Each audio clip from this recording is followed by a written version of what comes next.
Pondering God Chapter 99. A New Man. After a great day of celebration with family at our son's house, my wife and I returned to our home to spend the remaining Christmas Eve with our dog and a good movie. I chose what has recently become my favorite Christmas movie, the perfect movie to watch on this night. An old and well-known story by Charles Dickens, but recently done by Disney. I wanted to see the animated version of A Christmas Carol featuring Jim Carrey as Ebenezer Scrooge.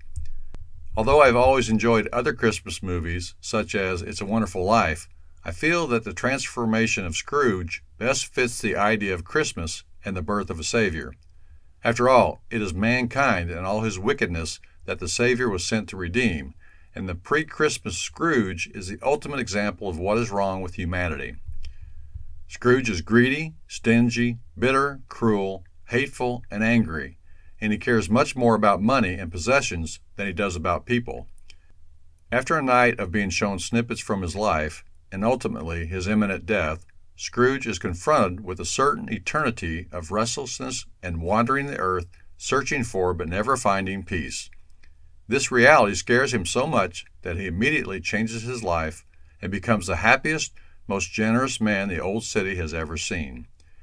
His transformation has always reminded me of a man encountering Jesus and the change that comes with that experience, but I'm not sure Dickens had that in mind when he wrote the story, as he was known for his disdain of organized religion. There are so many poignant moments in the movie, and I find myself becoming emotional throughout. Tiny Tim and his fate, and the love of his father are especially heartwarming. During this viewing, something struck me that I hadn't noticed before, and it reminded me of a biblical character. It involved Scrooge's stinginess when he was asked to donate to a local charity. Not only did he refuse to give anything, to the shock of the two men sent to ask him, but he also disparaged the idea of charity in general. The men couldn't believe that one human being could be so heartless, especially a man with the means of Scrooge. They went away saddened. Later in the movie, after his transformation, Scrooge met on the street the same man who he had previously turned away from his door and offered him a donation to his charity that left the man speechless. He was shocked and pleased at the same time. After Scrooge whispered to the man what he intended to give, a generous amount, the man asked, "My dear Mr. Scrooge, are you serious?" "If you please," said Scrooge, "not a farthing less. A great many back payments are included in it, I assure you. Will you do me that favor?" Hearing the term back payments, I thought of a biblical character who had a similar transformation after encountering Jesus. His name was Zaccheus. He, like Scrooge, dealt with money for his living, but rather than working in a counting house, Zaccheus was a tax collector. The tax collectors in Zaccheus' day were despised by the people, for not only were the taxes onerous, but the average tax collector profited in his work by adding to the tax and skimming some off the top for himself. When this crooked tax collector met Jesus, he immediately became a new man. His comments to Jesus and his actions are strikingly like Scrooge's. Here's what Zaccheus said after encountering Jesus from Luke chapter 19, verse 8.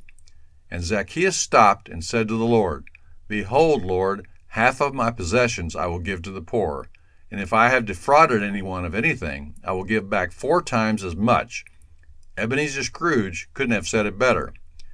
It is unlikely that any of us will experience what Scrooge did that Christmas Eve long ago, but millions of us have encountered Jesus, and the transformation that has occurred in us is just as stark and wonderful as that portrayed in Ebenezer Scrooge.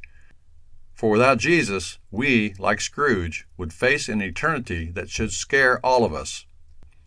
During this Christmas season, my prayer is that everyone would experience the transformation that occurs when you realize that a Savior was born to save his people from their sins.